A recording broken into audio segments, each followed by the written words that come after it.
நிலவுகிறது. இது தொடர்ந்து அடுத்து வரும் 24 மணி நேரத்தில் மேற்கு வடமேற்கு திசையில் நகர்ந்து இலங்கை தமிழ் கடற்கரை பகுதியை நோக்கி நகரக்கூடும்.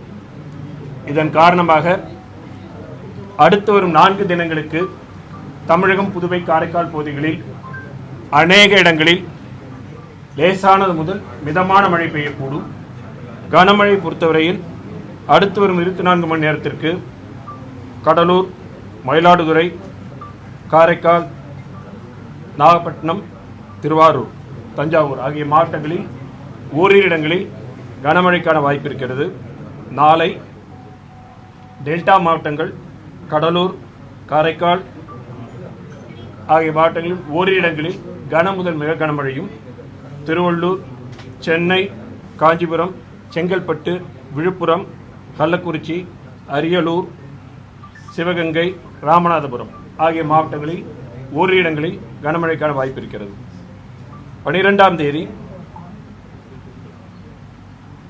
திருச்சிராப்பள்ளி, தஞ்சாவூர், புதுக்கோட்டை, சிவகங்கை ஆகிய மாவட்டங்களில் ஓரிரு இடங்களில் கன முதல் மிக கனமழையும், திருவள்ளூர் தொடங்கி நாகப்பட்டினம் வரையிலான வடகடலோர மாவட்டங்களில், மேலும் நீலகிரி, கோவை, திருப்பூர், திண்டுக்கல், மதுரை ஆகிய மாவட்டங்களில் ஓரிரு இடங்களில் கனமழைக்கும் வாய்ப்பு இருக்கிறது.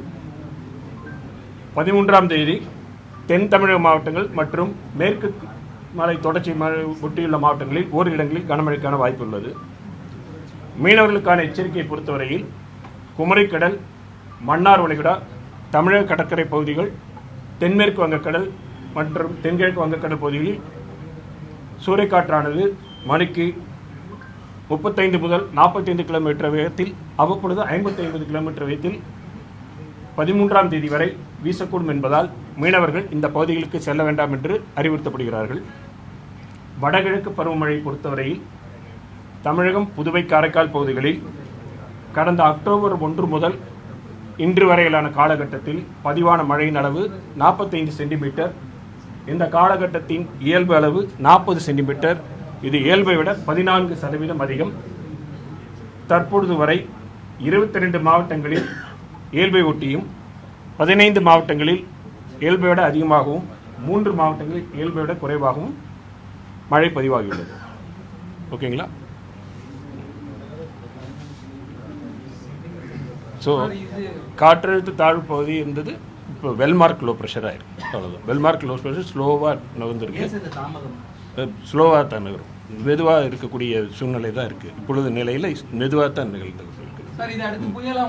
தற்பொழுது நிலையில் இல்லை. ஆழ்ந்த காற்றழுத்த தாழ்வு பகுதி வெல்மார்க் லோ ப்ரெஷர் அப்புறம் தான் டிப்ரெஷன், அப்புறம் தான் டீப் டிப்ரெஷன். அதுக்கு நிறைய புயலுக்கெல்லாம் 4-5 ஸ்டேஜ் மேலே இருக்குது. இன்னும் இது வெறும் லோ ப்ரெஷர் தானே. லோ ப்ரெஷருக்கு வெல்மார்க் லோ ப்ரெஷர் ஆயிருக்கு. அவ்வளோதான். மழை தான், வேறு பெரிய இதெல்லாம் ஒன்றும் கிடையாது. அதாவது மழை தான் இந்த லோ ப்ரெஷர்னால தமிழக பகுதியில் அநேக இடங்களில் மிதமான மழை. முதல்ல கனமழைக்கு தான் ஒவ்வொரு நாளும் இது கிழக்கிலிருந்து மேற்காக நகர்ந்து செல்லும் பொழுது படிப்படியாக சில பகுதிகளில் கனமழை இருக்கும், சில பகுதிகளில் இதுவாக இருக்கும். சென்னையை பொறுத்த வரைக்கும் பொதுவாக மிதமான மழையும், சில பகுதிகளில் அவ்வப்பொழுது கனமழையும் இருக்கும். ஓகே.